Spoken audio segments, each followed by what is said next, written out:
In this video, we will talk about the getCollection operation, which is the process of fetching collections by filtering them on the data service.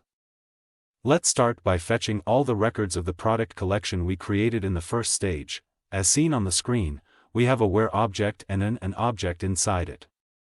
This means that we request that all the conditions we wrote to filter in our object be met together. Let's post the data to the getCollection function in the data service and see the result. As a result, it fetched me all product collections in the data array. When we extend the filtering and say fetch both product collections and collections with product name X product, we expect it to fetch us a collection that satisfies both conditions. Let's post the data and see the result. The result was fetched as we wanted.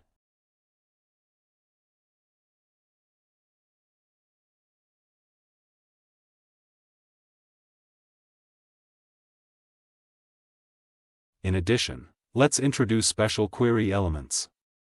But first, let's fetch all the products again, take a look at the ones that match our query, and check our success.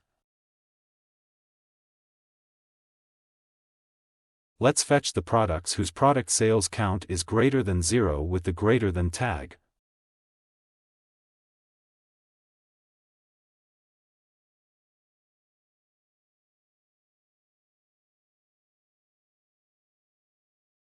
Let's post the data and see the result.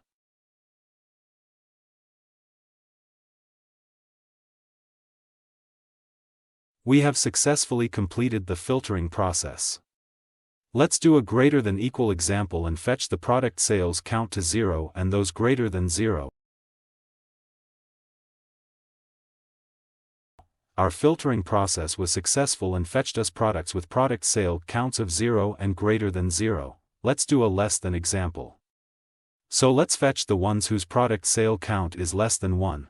When we post the data, we will see that our filtering process is successful. Finally, when we do the less than equal example, it will fetch us the product sale count that is 1 and less than 1. Let's post the data.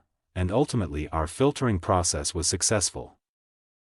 Now let's give an example of OR condition. In OR condition, we will specify the elements in an array.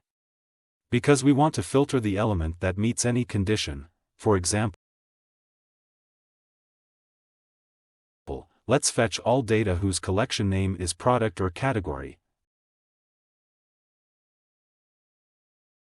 As a result, it fetched us all the data with collection name, product and category. Now let's make an example for pagination operations. Let's do the pagination example with the product collection fetch operation in the previous example. The from tag tells us which record to start from in the pagination process. The size tag is the tag that allows us to indicate how many records we request. In the example, we created a filter among all records, starting from 0 and fetching 1 record, and as a result, it fetched us 1 record. But the element that is indispensable for the pagination process is the sorting element. Let's add the sort element to make consistent pagination. We specify that we want to sort product name in the sort object.